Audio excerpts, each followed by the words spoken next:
On peut avoir un look de premier de la classe et effectivement avoir été le premier, ou pas loin, de toutes les classes que l'on a fréquentées de 6 à 25 ans. Romain Marsil y est ainsi, il aime la compétition intellectuelle, mais pas que. Romain a aussi un côté rock'n'roll qu'il nous fait découvrir avec ou sans filtre.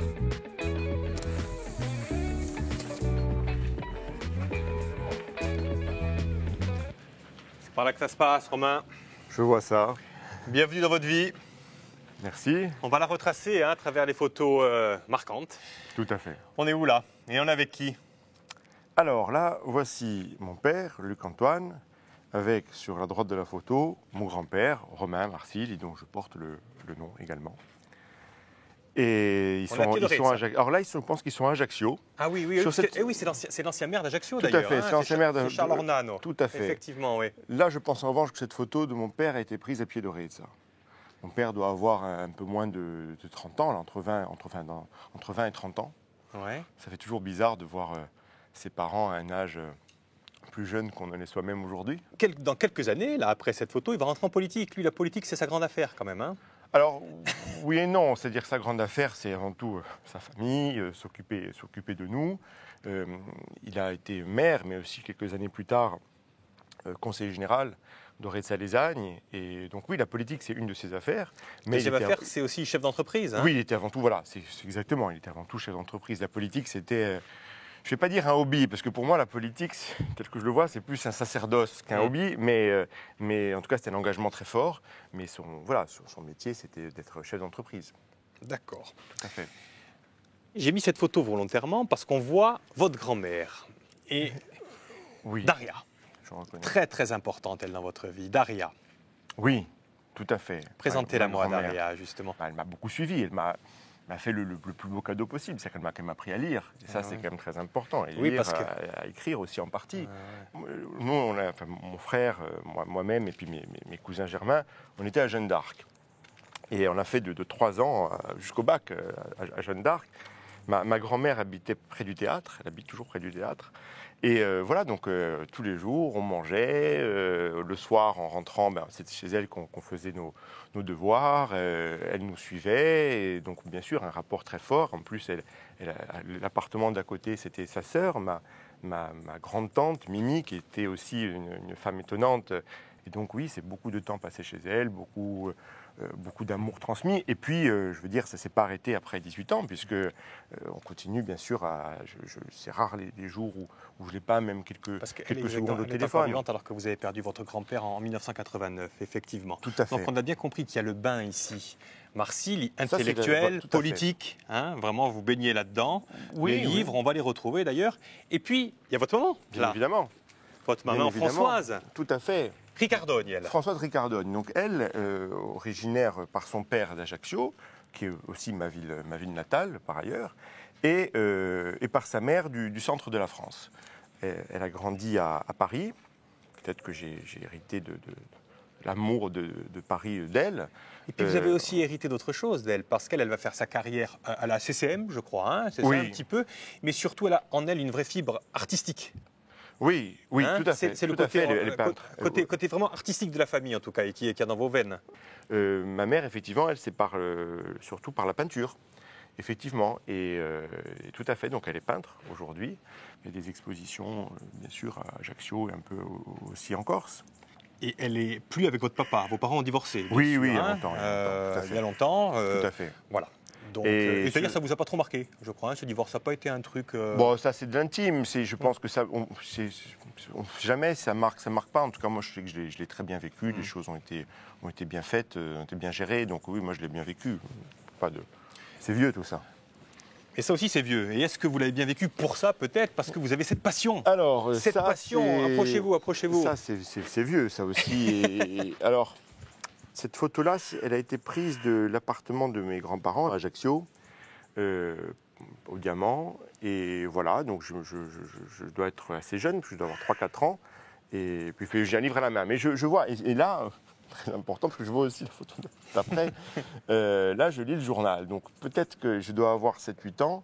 Moi, j'ai toujours lu la presse. Alors là, je pense que c'est Corse Matin. Je reconnais l'ancien format, qui c'était beaucoup plus grand à l'époque. Donc, c'est mise et fêche, marqué. Oui, voilà, et c'est Corse Matin. Et à l'époque, c'est plus impressionnant. Donc, comme je suis petit, on voit bien, le journal apparaît très grand pour moi.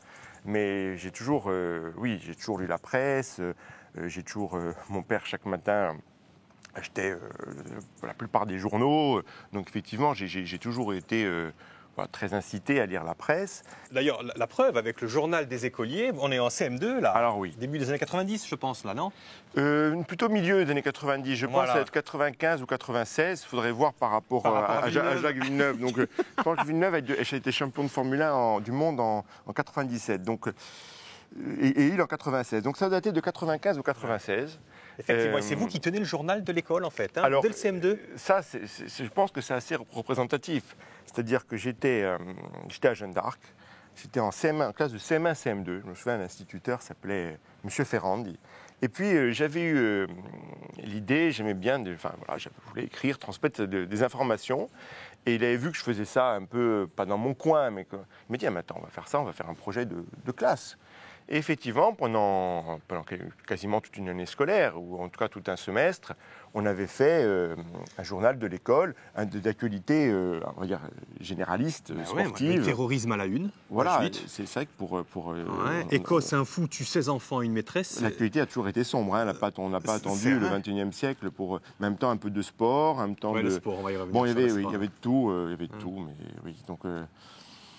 Peut-être que c'était un début de vocation, je ne sais pas. Mais, on va voir ça plus tard. En tout cas, j'avais pas 10 ans et j'aimais déjà beaucoup lire la presse et produire. Et produire. Et on vous retrouve là, tiens, 18 ans, chez votre grand-mère.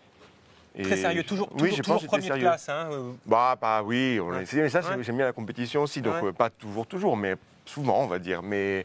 Et là, donc, je pense que je devais être plongé beaucoup dans les maths. C'était une période où j'étais très dans les maths, car c'était une matière très difficile. Vous allez avoir le bac C d'ailleurs, bac C, avec mention très bien quand même, Romain. Bac scientifique, et puis surtout, mention bien, très bien, oui. 20 en histoire et 20 en art plastique. Alors ça, je suis très fier, oui. Il fallait faire le choix d'une vie. Est-ce que vous saviez ce que vous voulez faire là ? Non, alors là, très clairement, je sais que je savais à ce moment-là que j'allais faire prépa. D'ailleurs, ces choses-là se règlent même avant le bac. Une prépa dite école de commerce. École de commerce, donc. Oui. On va voir ce que ça va donner. Le choix de l'école de commerce, déjà. C'est pas ici qu'on va en parler. Non. C'est là-bas. Même si c'est ici que ça s'est en partie joué. Eh bien, on va voir ce que ça a donné, alors. Voilà, super.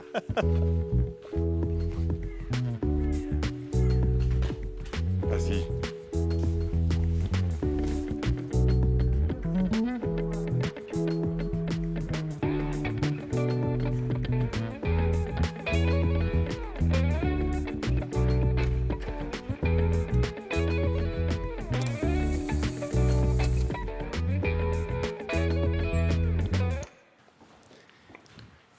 Allez, Romain, prenez place.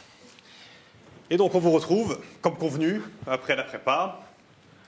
Ah oui, ben ça c'est une photo en première année de mon école de commerce, l'ESCP. Alors Subdeco Paris, qui son nom aujourd'hui c'est ESCP, enfin à l'époque c'était ESCP EAP, aujourd'hui c'est ESCP Europe je crois, ou ESCP tout court, je m'y perds un peu, mais bon, c'est Subdeco Paris si on veut résumer. Et puis vous avez une opportunité, là à la fin il y a Canal qui vous appelle pour venir, tiens viens mon gars, mais vous avez une autre appétence à l'époque, on le devine pourquoi, c'est la politique, et donc on vous retrouve à Sciences Po. J'ai aucun regret d'avoir fait une école de commerce car j'ai appris énormément de choses, mais je voulais compléter tout ça avec quelque chose, une formation qui me tient vraiment à cœur, Sciences Po, et effectivement donc j'ai passé le concours de Sciences Po entre-temps et je l'ai eu.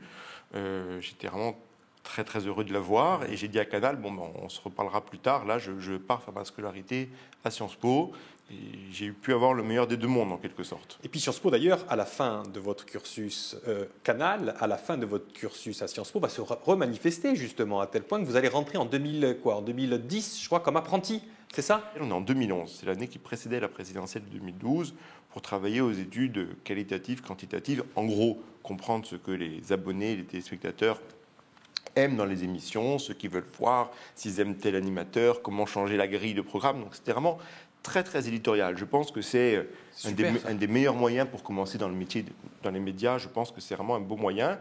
Et j'ai dit, bon, on va faire le meilleur des deux mondes. On va faire Sciences Po et en même temps Canal. Et l'apprentissage, l'alternance permet ça. Et c'était une grande chance. Et j'étais sur beaucoup de tournages. J'avais suivi beaucoup la présidentielle, notamment de 2012, un peu de l'intérieur média. Et puis j'ai également quelques émissions de foot. Et on en voit une avec un ancien joueur du Sporting, notamment. Florian Thauvin. Et vous l'avez dit, ça vous plaît éditorialement de travailler à Canal+, sauf que éditorialement, il n'y a pas de perspective d'avenir à Canal. Et surtout, dites-moi si je me trompe, au sortir de Sciences Po, il y a cette rencontre. J'ai rencontré Dominique Delport, qui est la personne que l'on voit sur cette photo, qui était à l'époque directeur général d'Havas et président de Vivendi Content, et membre du conseil de surveillance de Vivendi, et travaillait aux politiques de synergie de Vivendi, plus bien sûr ses fonctions chez Havas. Et ça fait partie des personnalités, on va dire des patrons importants. J'ai été son directeur de cabinet pendant à peu près 3 ans chez Vivendi. C'est des postes où on est tellement proche, on va dire, de son patron. Soit il y a un climat de confiance, soit il n'y en a pas. Tout repose sur la confiance. La confiance, elle a existé.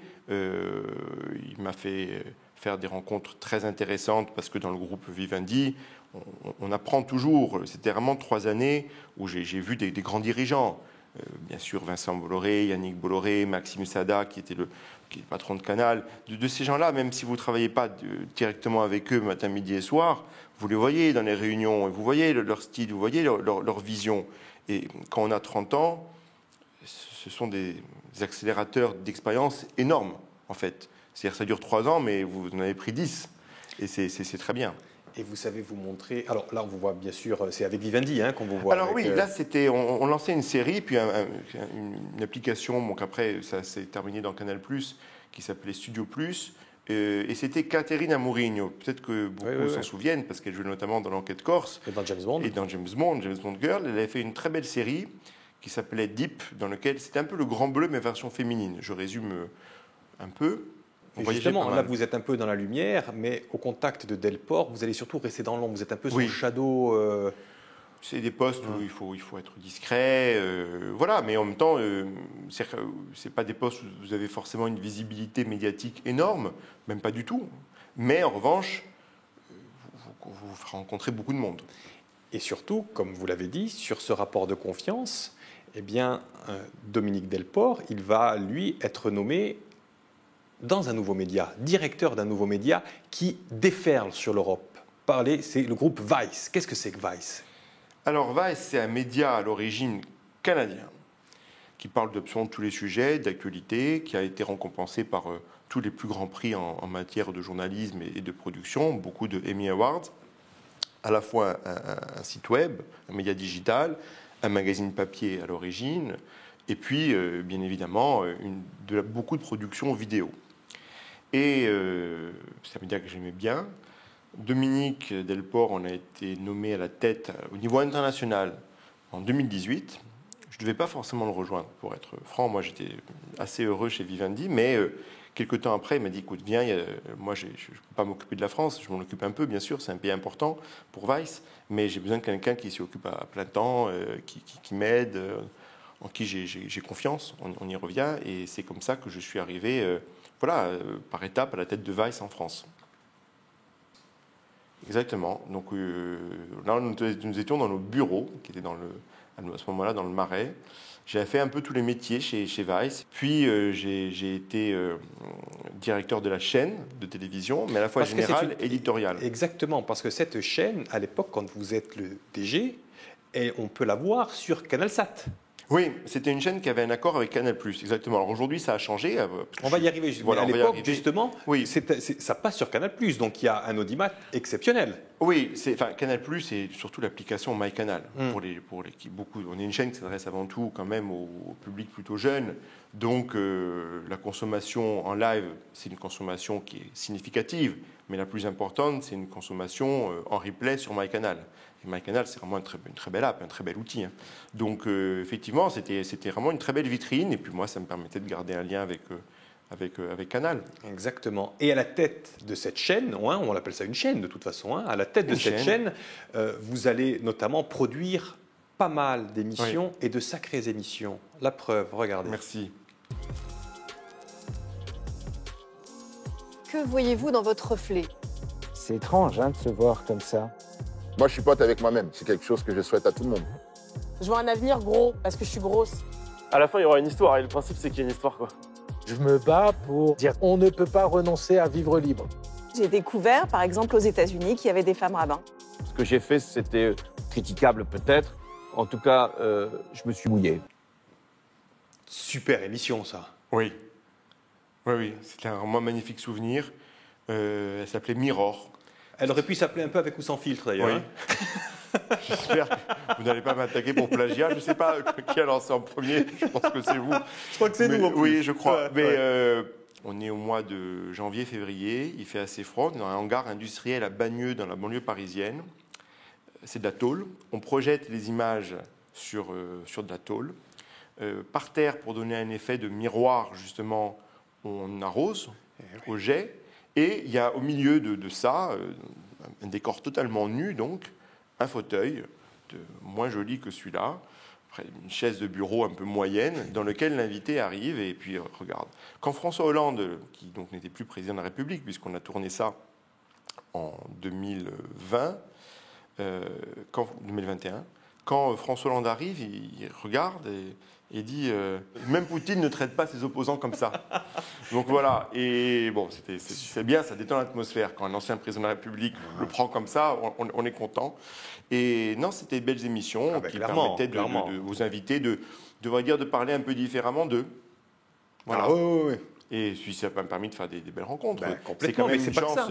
Mais c'est pas que ça, vous n'avez pas fait que ça, vous avez fait que ça aussi. Ah oui. Est-ce que vous avez l'impression que Napoléon, c'est un genre de modèle?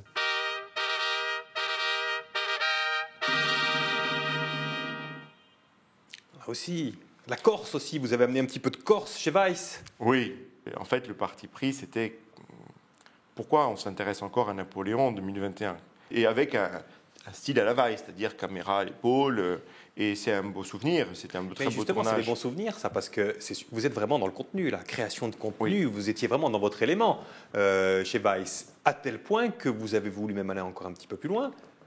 C'est hop, et que je me mets à la présentation aussi. Animateur, vous avez une petite expérience d'animateur. Oui, alors là... avec Francesca...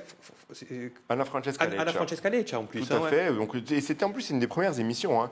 Et alors, ça peut paraître un peu bizarre quand on arrive à la tête éditoriale d'une chaîne. La première chose qu'on fait, c'est de se mettre à l'antenne. Je pense que certains ont dû penser que j'étais un peu mégalo, mais en fait, c'était parce que voilà, j'ai une mission qu'il fallait tourner vite, que j'avais moi-même écrite. Et donc, le plus simple était que je l'anime. C'était des débats. Ça s'appelait Devise. On parlait beaucoup à l'époque, on en parle toujours aujourd'hui, mais on parlait beaucoup, parfois de manière un peu vide, je trouve, des valeurs de la République. Les valeurs de la République, le mot perdait un peu de son contenu. On créait quasiment un ou deux concepts nouveaux d'émissions par mois. J'avais une équipe magnifique. C'était très bien. Sauf que les rêves s'arrêtent le jour où Vice, ou je ne sais pas qui est-ce qui décide d'ailleurs de plus mettre sur CanalSat. Non, mais en fait, j'avais envie aussi d'explorer d'autres choses. Eh bien, on va voir ce que vous allez explorer justement au sortir de Vice, mais on ne va pas le voir là. On va le voir dans une autre pièce. Allez, venez Romain.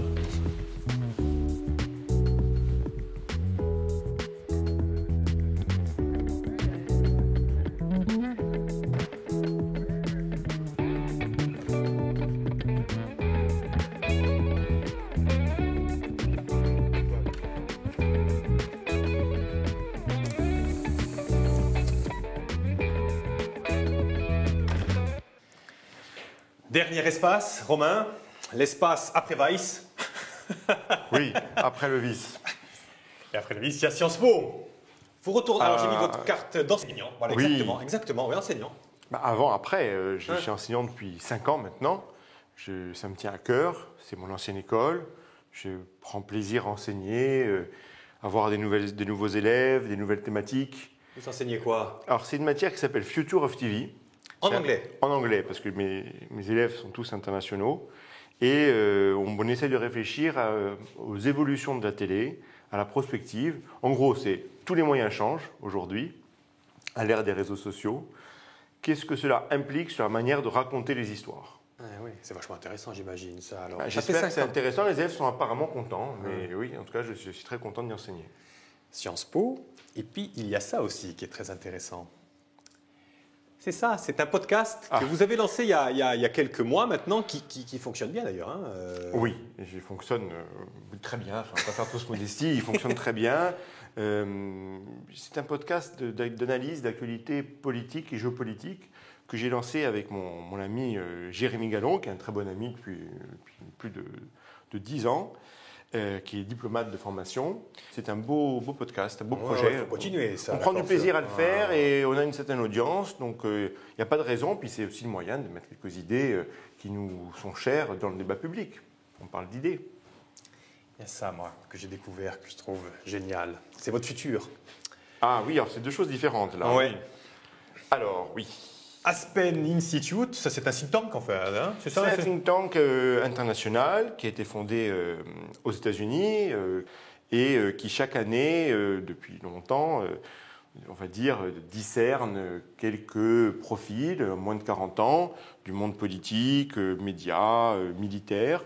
Et ils m'ont fait l'honneur de me sélectionner l'an dernier. Alors moi, je ne savais pas si j'étais young leader ou engagé. J'hésitais sur les 3 termes, mais bon, ils m'ont sélectionné. Donc c'est sympathique. Et vous êtes bien. là, hein, on voit. Et je suis là. Et puis le classement Choiseul aussi, les 100 leaders économiques de demain. Alors vous n'êtes pas dans les 100, vous êtes dans les 200. Alors oui, ça s'appelle Choiseul 100 parce que je pense que c'est plus efficace. Mais en fait, c'est Choiseil 200. C'est aussi un bel honneur. L'ironie, c'est que ça s'appelle Choiseul. L'avenir vous appartient. Non, mais après, ce sont des honneurs qu'on reçoit. Il ne faut pas les refuser. Là, la vraie prétention serait de les refuser, mais il ne faut pas non plus... voilà, c'est un plaisir, ce qui permet surtout, quand même, de rencontrer des personnes très, très différentes, toutes souvent très intéressantes, de milieux variés. Et ça, je pense qu'en termes de réseau, d'ouverture d'esprit, c'est très positif. Complètement. Donc, je prends. Et l'avenir, justement, qui s'annonce radieux. Venez un petit peu sur cet écran. Peut-être qu'il passerait aussi par là, peut-être. Alors, j'ai décidé de montrer ça. J'écoute. Un petit retour vers le passé, quand même, bien sûr. Oui, alors, je suis un peu vieux pour signer à l'AC Milan. Non, mais je ne le souhaite pas, même si Ibrahimovic est plus âgé que moi. Non, je suis ému de voir ces photos parce que j'étais petit, donc on voit que c'est une passion assez ancienne. Je suis supporter de l'AC Milan, effectivement. Et vous continuez de suivre le Milan AC. Je le suis beaucoup. Milan, c'est important. Finalement, il y a beaucoup de choses qui évoluent dans une vie, là où on vit, l'entourage, etc. Il y a quelques fils rouges. Et le foot, en général, le club qu'on aime depuis son enfance, est un fil rouge. Et en plus, c'est un très beau club. Donc exactement. Et le fil rouge, c'est que vous avez mêlé l'utile à l'agréable, puisque vous avez fait un documentaire. Oui. Et vous continuez justement Vous avez fait un autre documentaire aussi sur le foot. On écoute un petit peu ce que ça donne. Ah oui. Ici, c'est pas Paris. Ici, c'est le 9-3. Le Red Star, je suis fier d'y être. C'est comme si c'était une deuxième famille. C'est le premier mot qui m'est venu. Rejoindre une famille. Là encore du foot, et là on est au Red Star, et là encore c'est vous qui avez réalisé. Donc l'avenir, est-ce qu'il passe par là automatiquement? Est-ce que vous allez être... Parce que je crois savoir que vous êtes bien avec le président du Red Star en plus. Hein, c'est un club que j'aime beaucoup. Le Red Star, c'est un club que j'ai appris à connaître. Vice était le sponsor quand je suis arrivé. Moi, j'ai donné une autre ampleur au partenariat parce que j'ai trouvé ce club est fabuleux. Et le club va beaucoup évoluer. Est-ce qu'il va évoluer avec vous ou pas alors, Non, mais je vais continuer bien sûr à les suivre. J'ai toujours plaisir à y aller. J'ai une belle relation effectivement avec Patrice Haddad, son président. Et donc non, c'est vraiment une belle entité sportive. C'est un peu plus qu'un club, quoi, comme on voyait pour le Barça. Donc je suis attaché à ce club. C'est très différent, bien sûr, par rapport à Milan, mais je suis attaché. Et puis il y a quelqu'un d'autre à qui vous êtes attaché.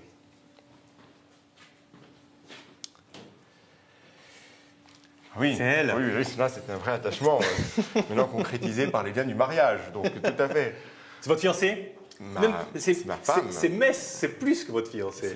C'est votre femme. C'est ma femme, Gabriela Cambero. qui est une personne absolument merveilleuse, hein, c'est pour ça que je l'épouse, qui est journaliste, styliste de mode. Et puis, voilà, on travaille un peu dans les mêmes domaines, des médias, de la culture, de la mode. Et j'aime beaucoup de la photo là-haut, parce que c'était la fin de la préparation au mariage, c'est pour ça qu'on est tout de blanc vêtu. Et c'est un magnifique souvenir. Parce que vous allez faire un mariage en 2 temps. Vous venez de vous marier, là, effectivement, à Paris. Oui. Et puis, la deuxième partie du mariage, elle va avoir lieu ici. Donc au Mexique. Au Mexique. Et là, Au Mexique. donc je me marie, je ne pensais pas, si on m'avait dit que je me marierais si loin de la Corse et de la France, voilà, mais c'est la beauté de la vie. On ne sait pas, rien n'est prévu à l'avance. Et donc là, c'est un endroit que j'aime beaucoup.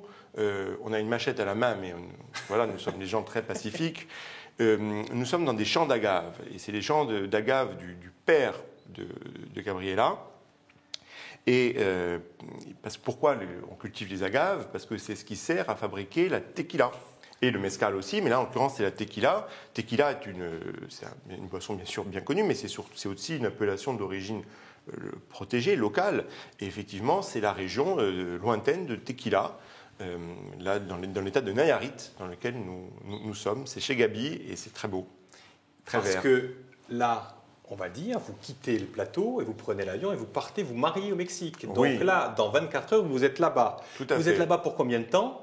Pour quelques semaines, pour organiser. Est-ce que votre avenir est là-bas ou est-ce que vous allez rester quelques semaines au Mexique pour revenir en France?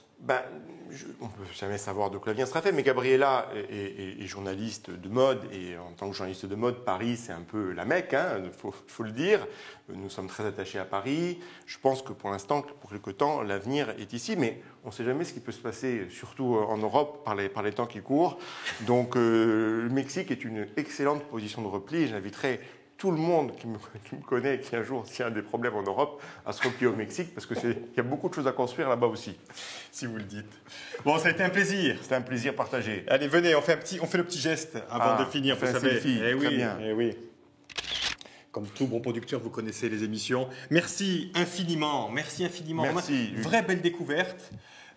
Joyeuses noces du côté du Mexique, et à bientôt quand vous revenez en France et en Corse. Vous revenez encore souvent en Corse, ça sera très souvent. Un petit texto. Très souvent. On fait ça. Allez, c'est bon. À bientôt. À bientôt. Au revoir.